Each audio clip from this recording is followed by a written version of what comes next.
2 of the college football season is here. She is beautiful. She is gorgeous. She's not week 3.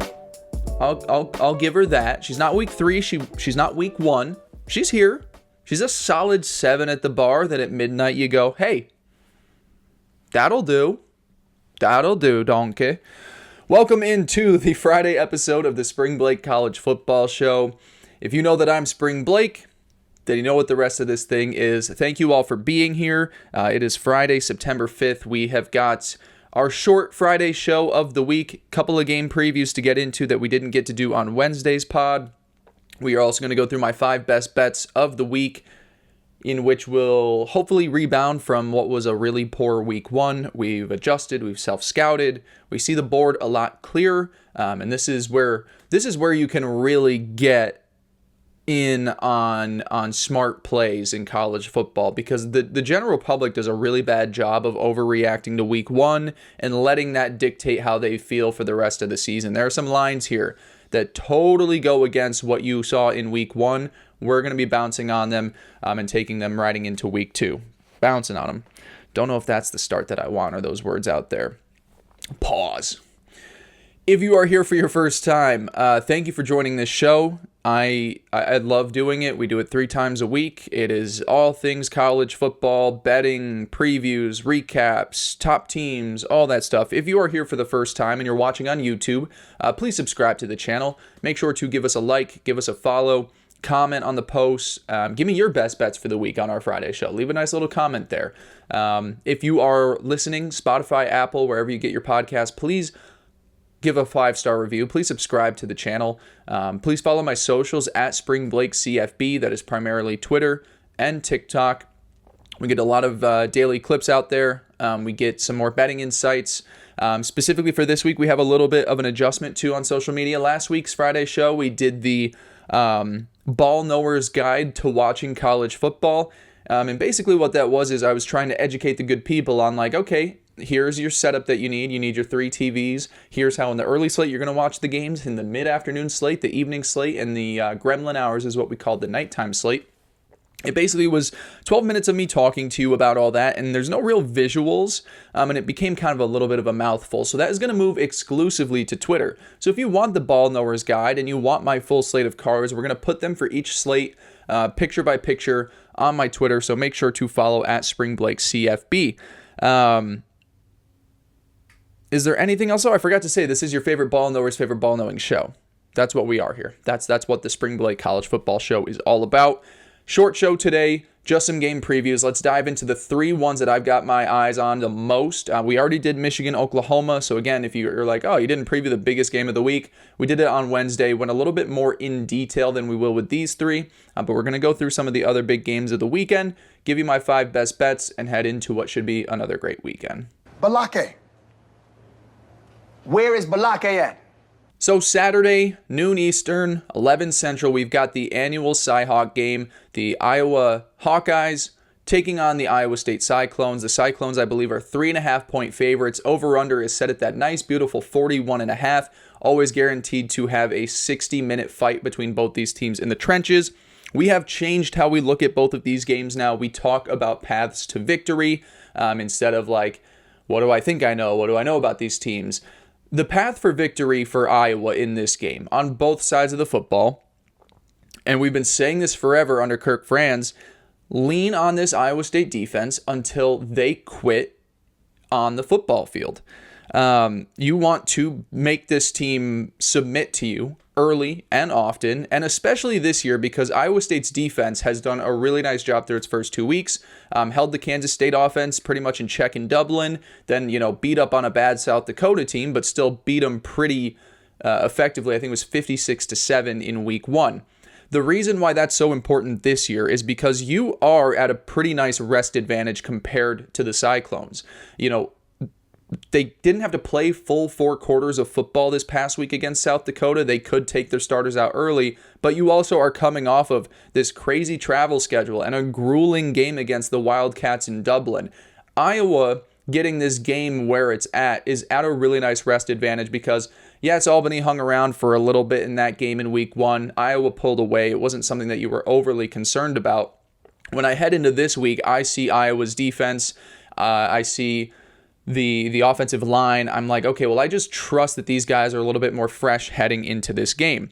Now, offensively, the big addition for Iowa has been Mark Gronowski, the South Dakota State transfer from the FCS level. He's won 50-plus games in his career, a two-time national champion at that level. I want to see him maybe have a little bit more pop in the ground game. He's a very dynamic athlete with the football in his hands. Last week against Albany, it was 11 for 39. Wasn't a ton of big chunk plays. And the Hawkeye running back room as a whole has a few good bodies. They had 3 guys last week that ran the ball 7+ times. Very curious to see how those guys are utilized in week 3, because if I believe the Hawkeyes, as they always have, are going to win this game on the ground, are all 3 logging 8+ carries? Does Gronowski have another 10+? How many guys can you keep on the field fresh running the football in between the tackles to make sure that Iowa State really can't let up defensively? You're also at a really nice advantage here because Iowa State's defense does run just 3 down linemen. And so I believe the size, the health, the rest, and just the numbers game should play into Iowa's hands there offensively. I don't think Iowa State's secondary is all that special. It was a really good group last year. But at Iowa, we're not known for our wide receivers. We're not known for our prolific passing attack. Can Gronowski make a few plays? That will be huge to see in terms of the development of this Iowa team as we go along. But I also don't want to run into a situation where he needs to do that. So I think sticking to your game plan for the last 20 years for this offense is going to be important. And then maybe you can just pick your moments if you're Mark Gronowski late in the game when it's required of you. And conversely, I'm looking at that same matchup for the Iowa's defense against the Iowa State offense. Can you force Iowa State's wide receivers to have to make big plays? The Cyclones offense has shifted a ton since this past season. They lose 2,000-yard receivers, Jalen Knoll, Jaden Higgins, they go off to the NFL, and Iowa State has now molded its offense to fit around its best parts. It's a lot of 12 personnel. It's a lot of running between the tackles, utilization of the tight ends. Now, Iowa State's strengths are the defensive line. Linebacker is good, not great, but they have a really nice secondary. I kind of want to be in this situation where I just put my faith in the Iowa corners to do their best against Iowa State's secondary, force Rocco Beck to have to make special plays. I just don't want to be in a situation where all of a sudden we have given so much attention to the passing attack it doesn't really need, and therefore, Iowa State can kind of pick its poison. If you're back and you're floating around too much and giving too much attention to the passing game, Iowa State's now running between the tackles effectively. Then you shrink up because you're like, oh, why do we do that? Then it opens up the passing game. I would just early on try and make this Iowa State offense one-dimensional because I already think it kind of is, and that plays into your strengths. Your defensive line should have a huge mismatch in this game, and if the linebackers can contain the running backs and tight ends, the secondary should do its part, and you can really minimize what is not a great Iowa State offense, but a very opportunistic one. And now for Iowa State, looking at their defense, I just want them to be able to survive 4 quarters of man football. And what that comes down to, for me, is trusting your secondary to do its job. I don't think it's the best group in the world, but Iowa's receivers, as we just mentioned, are not that great. The quarterback is an upgrade. How much of one we really don't know just yet. I think it's more of an upgrade for the ground game. Can it be for the passing attack? We'll have to find out. But I would rather let Gronowski show me that he can beat me through the air before I game plan for it. The front 7 for Iowa State has had an awesome start to the year, but Iowa is a little bit different of a story. Kansas State, it's more athletes than size. South Dakota is South Dakota. Iowa's got size and athletic profile and a commitment to the ground game that I think is really going to make things tough, especially when you only play 3 down defensive linemen. The linebacker room is so important in this game. And Iowa State didn't have a healthy linebacker room all last season, and it was kind of one of the downfalls to their defense. They have been great so far. They were fantastic in that Kansas State game. They did a nice job in South Dakota as well. Keeping your eyes on Gronowski, keeping him in the pocket, seeing if he's floating outside. Do you have a quarterback spot or a linebacker spying on him? Those are going to be huge things in this game for, just like I said, getting to the third quarter where it's close, or getting to the fourth quarter where maybe you're only down 3, or maybe you're up 7 and can protect the lead. I just need to get this game to the fourth quarter before you're gassed to make me feel good about Iowa State getting the Iowa offense off the field and then allowing their best playmakers on offense to make big plays. And as we just discussed, this Iowa State offense has molded its new offense around the 2 tight ends, running between the tackles. It's worked thus far. But Iowa is one of the best teams at defending 12 personnel. That's been their story all last year. For the last few years especially, they're one of the best teams at defending these 2 tight end looks. Defensively, up in the middle, they've got 2 great tackles, Aaron Graves, Ethan Herkett. How are they able to impact the interior offensive line, generate pressure on Rocco Beck from up front? That's going to be a huge position battle to watch the interior parts of both of those trenches there. And then, like I said, too, Rocco Beck has been opportunistic in the passing game this season. Now I need him to do it at a much higher clip. This is a game that could be your style of like 13-10, where it's just dink and dunk and dink and dunk. But against this defense, I think you are going to need to take more shots than you have recently to try and beat this defense down the field. I don't know if you have the roster or the team to handle 60 straight minutes coming off of the Ireland trip, being at a little bit of a size disadvantage, schematically not loving how things fare for you, with your 3 defensive linemen. I need Rocco Becht, and he's done it before, so I'm not saying he can't, but I just need him to do more throwing the ball down the football field than we've seen thus far. And that's how I think Iowa State can best utilize its best players to get out of that game alive. So as I said, this game is a guaranteed 60-minute fight in a phone booth. It always is. It feels like the Power 4 level of Army-Navy when these 2 teams face off. It's a really tough game to predict because I trust the Iowa State offense more than I do the Iowa offense, but I trust the Iowa defense more than I trust the Iowa State offense. I think at the end of the day where I landed, and I mentioned this a couple times, the exhaustion that Iowa State might feel by the end of the second quarter or the middle of the third quarter is really going to allow the Iowa offense to lean on them defensively, to generate pressure up front. And I'm going to take the Hawkeyes to sneak out of this one by a final score of 20-17. So give me the underdog going into town, taking advantage of what I believe to be a health rest advantage, and barely escaping there with a 3-point victory on Saturday. My name's Blake. All right, let's move it along. We've got another great game Saturday afternoon. Baylor at SMU. The Mustangs are 3-point favorites at the time we are recording this. The over set at a nice, high, crispy 62.5.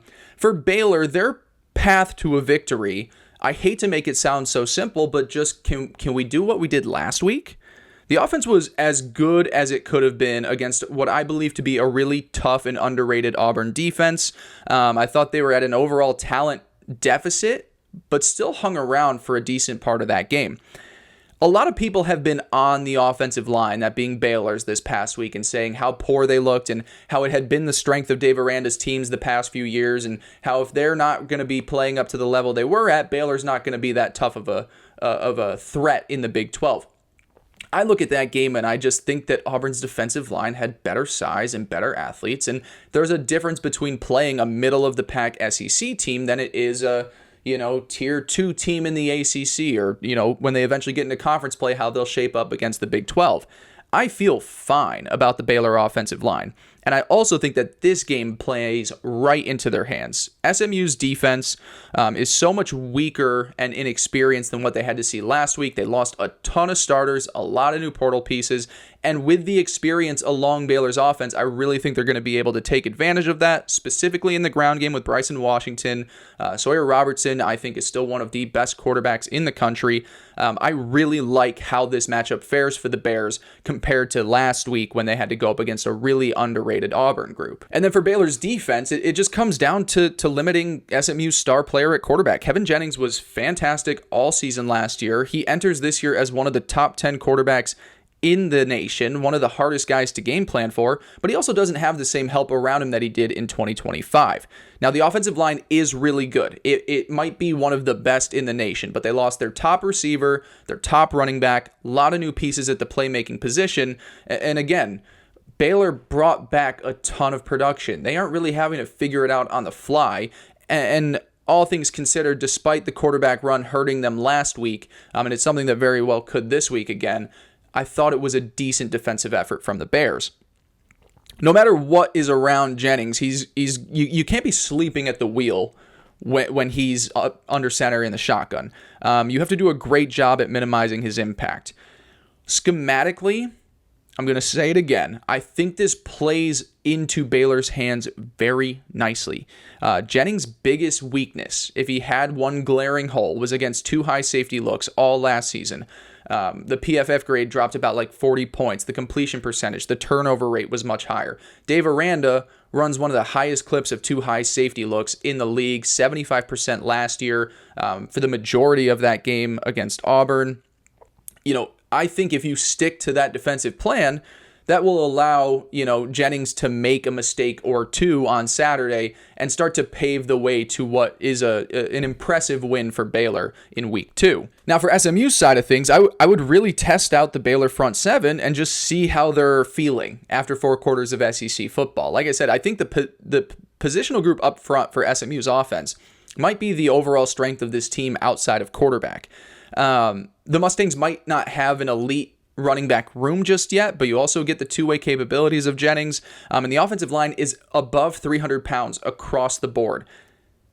Test them early, run the football, stay overcommitted to the ground game, even if it's not working on the first drive or two. See as the game goes on if they come into this week already a little gassed, and if you can really just start to push them around by the end of the game. And if you do that, you might be able to force Dave Aranda out of those two high safety looks. If they really have to hone in because they can't stop the run, all of a sudden you're leaving one safety on the back end, and you can allow Jennings to try and make some explosive plays down the field, which he's very good at doing. You're going to have to put up points to beat Baylor. But can you keep them off the field long enough to where it doesn't have to be this full-on track meet? I know Baylor is going to score points. I feel very confident about that in this game. Can SMU keep the ball to 3rd and 2s, 12-play drives, and be efficient in those, where they're at least getting 3, hopefully they're getting 7, so that way Baylor always has to respond. They have to hit it on every single drive if you're being that efficient with the football. That is huge for the SMU offense to try and get this win against the Baylor Bears.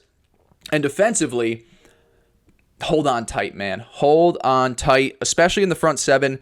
Returning production from last year logged just 5 starts. I think the Mustangs are at a real big disadvantage here. So when you're at a disadvantage, what do you need to do? You need to force turnovers. Can you get Sawyer Robertson into making some dumb mistakes? Can you make it 2 weeks in a row where their run game is subpar? I don't believe it's going to be as tough of a go for Baylor's offense, but if you overcommit to that ground game, maybe they abandon it and you force them to be one-dimensional. Can you get off the field on 3rd downs? All of those things can go hand in hand to counteract an overall talent deficit and an experience deficit. I don't believe there is a glaring weakness on the Baylor offense, so finding one thing to take away from them is going to be huge in this game. Blake. All right, we've got one more game to break down. So glad to have the border war game back in this sport. The first time since 2012. We've got Kansas at Missouri. Missouri 6.5-point favorites. That total is sitting at a nice 50.5 points. Really fun game because both of these teams are sneaky within their own conferences, in their own rights. Kansas could be in the mix for a Big 12 title if their star quarterback can stay healthy. Mizzou is one of those teams where you look at the schedule and you're like, all right, I could see them flirting with playoff contention. 2 sneaky teams, some of the best offensive playmakers in the sport. Really excited to watch this one unfold. For Kansas, their path to a victory, as it will be every single week this season, is how much time can you give Jalon Daniels to make magic? This team will live and die by the play of its star quarterback. And through the first few weeks, we've really seen Kansas struggle to keep him upright. even against lower level competition, I believe it was Fresno State in week 1. He was getting banged around, up and down, and for a guy that has dealt with a lot of injuries, you just worry about his ability to make it through a full season, let alone 4 quarters against what I do believe to be a good but not great Missouri defense. So can you get ground support early on? Can you find something in between the tackles to where they can't just solely focus on your quarterback? Can you hold up in the pocket long enough against Mizzou's defensive front? I think that's a really big mismatch. I don't think too highly of Kansas' offensive line. I think highly of Missouri's defensive line. Can you also game plan for a little bit to where he's getting the ball out quick? Can you get these, RPOs where the ball zips right out before he gets touched? Or can you get the quick passing game going? I just want Jalon Daniels to be there trying to make plays in the fourth quarter to pull off this upset. For Kansas's defense, I want to just hone in on the run. Bo Pribula comes in over from Penn State, and last year for the Nittany Lions, he was more of this wildcat quarterback, and he was really good in week 1. I think 23 of 28 passing, nearly 300 yards through the air.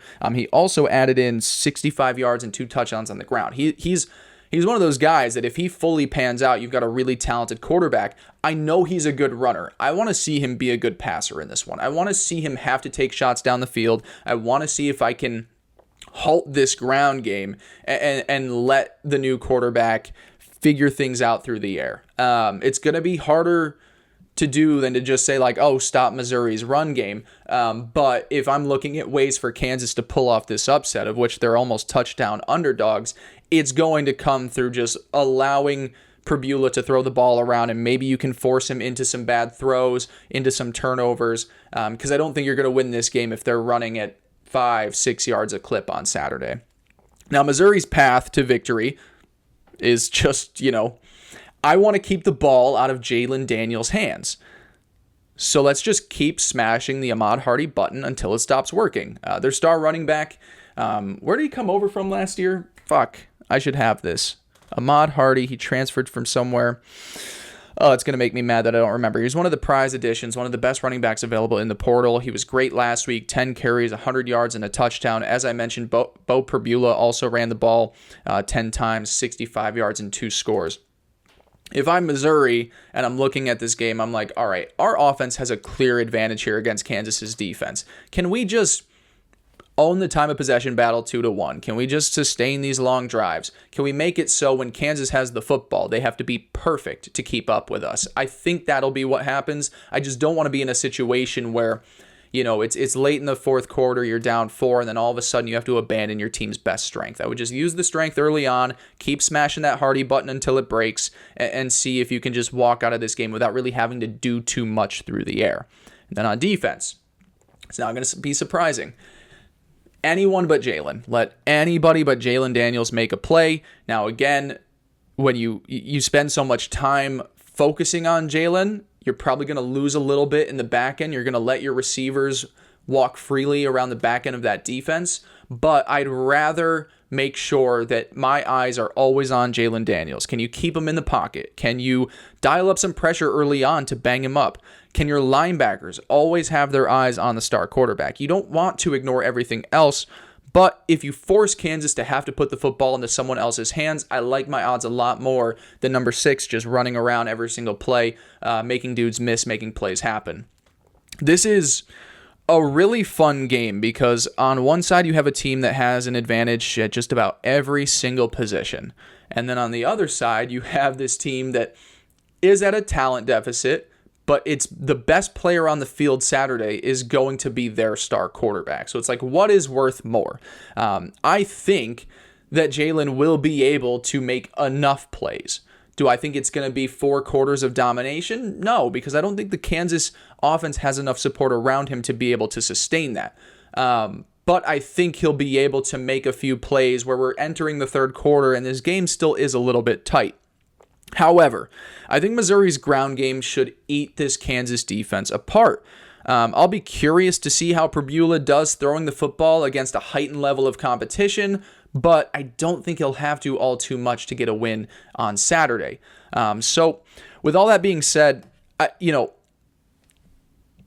I want Kansas to pull off this upset here. I want to say Kansas goes in. It's the Jalon Daniels story. He lights the league on the game on fire.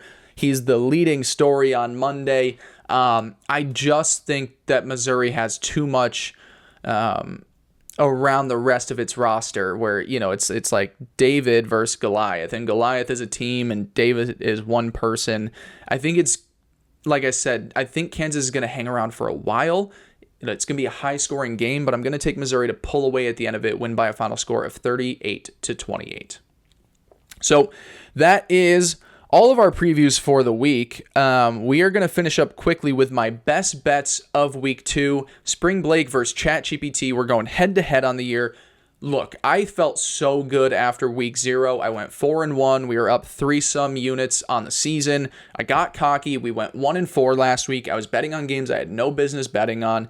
We're now down 0.45 units on the season, 5-5 on the year. We're still doing better than ChatGPT, who is 3-7 on the year after a 2-3 week in week 1. They are down 4.77 units. So while I might not be great just yet, we will be. Be patient. I was great all last season.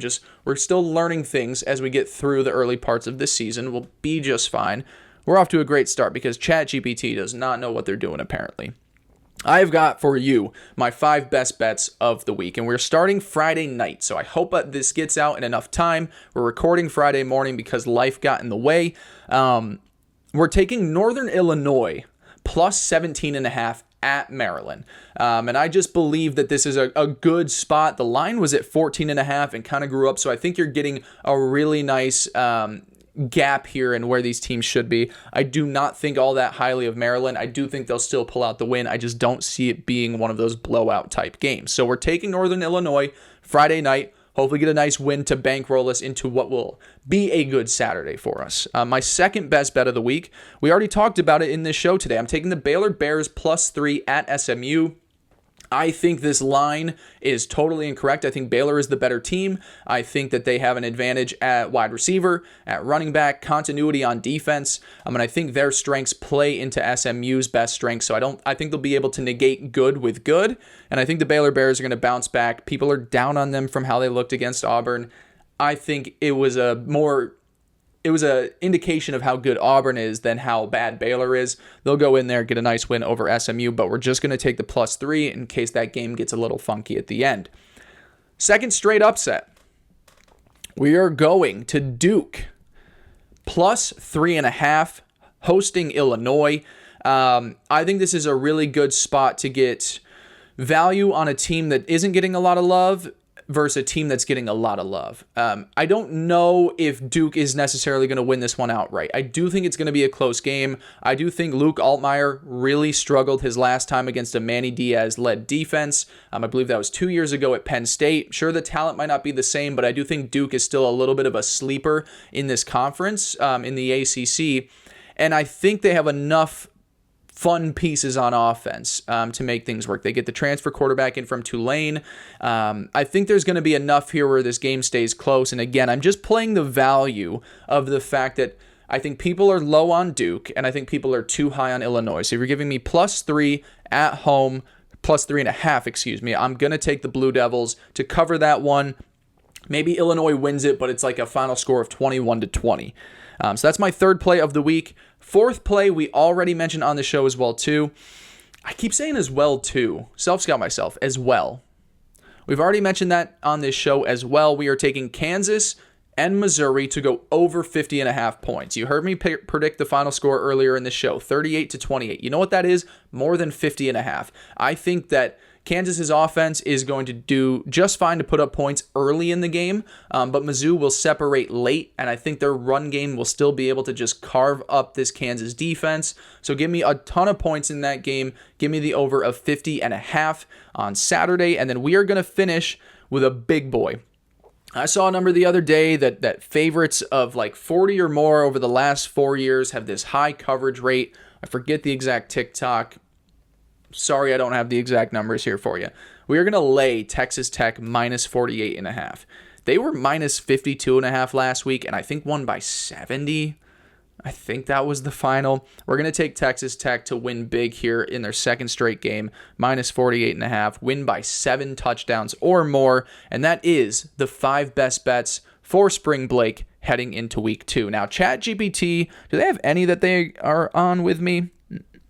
In a way, yes, but technically no. I actually like ChatGPT's bets this week, so hopefully we're both winning, because I am probably going to take some of these as well too. ChatGPT has Michigan plus 5.5 at Oklahoma. Earlier this week, I gave out Michigan plus the points. I didn't make it a best bet. Everybody being on Michigan makes me want to turn over to Oklahoma. TBD, head to the Twitter at SpringBlake CFB for what I end up doing there. But ChatGPT is going to be taking Michigan plus 5.5 on Saturday. They're taking the Oregon Ducks team total of over 42.5. Really interesting game this week because Mike Gundy was poo-pooing Oregon for all the money that they have. Like Oklahoma State's never had donors. And I think Dan Lanning's one of those coaches that is like, oh, you got something to say? I got something to show you. I think Oregon, and is going to put up points there too. I really like the spread in that game, but ChatGPT is going to take their team total over of 42.5 points. They are also taking Ole Miss minus 8.5 versus Kentucky. This game was at 10 just about a day or two ago. It shrunk a little bit, so they're going to take Ole Miss to pull away in that one, win by 9 or more points. Man, they've got some fun games on the slate. We didn't get the chance to talk South Florida versus Florida, but ChatGPT is taking South Florida plus 17.5 against the Gators. I kind of don't hate that. That feels like one of those games where Florida's up by 20 points going into the fourth quarter, where they let off the gas because next couple of weeks they have Miami and LSU. So maybe they're up comfortably. They take out their starters, and USF still has something to prove, so they come back and make that game a little bit closer. I like the pick. ChatGPT taking South Florida plus 17.5.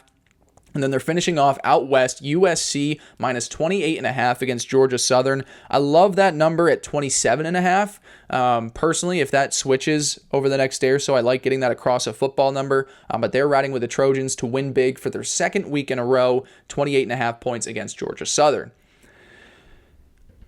All right, quick scout myself. That wasn't the best episode we've ever done. Life, as I mentioned, got in the way a little bit this week, work-wise, where it made it tougher to do this show on the schedule I wanted to. I hope you all enjoyed it still. If not, come back Monday. We'll be better. We've got things figured out now. It's just slow getting through the rest of this week. Thank you for your support of the show again. YouTube, subscribe, like the video, leave a comment. Spotify, Apple, 5-star review, subscribe to the channel. Follow the socials at SpringBlake CFB. Please enjoy week 2. We do not get many of these college football weekends. Enjoy each one equally, even though there's not the star-studded lineup that weeks 1 or week 3 have. And we'll be back on Monday to talk about everything we saw. Thank you for watching. I love you. I appreciate you. And I'll talk to you next week. Peace.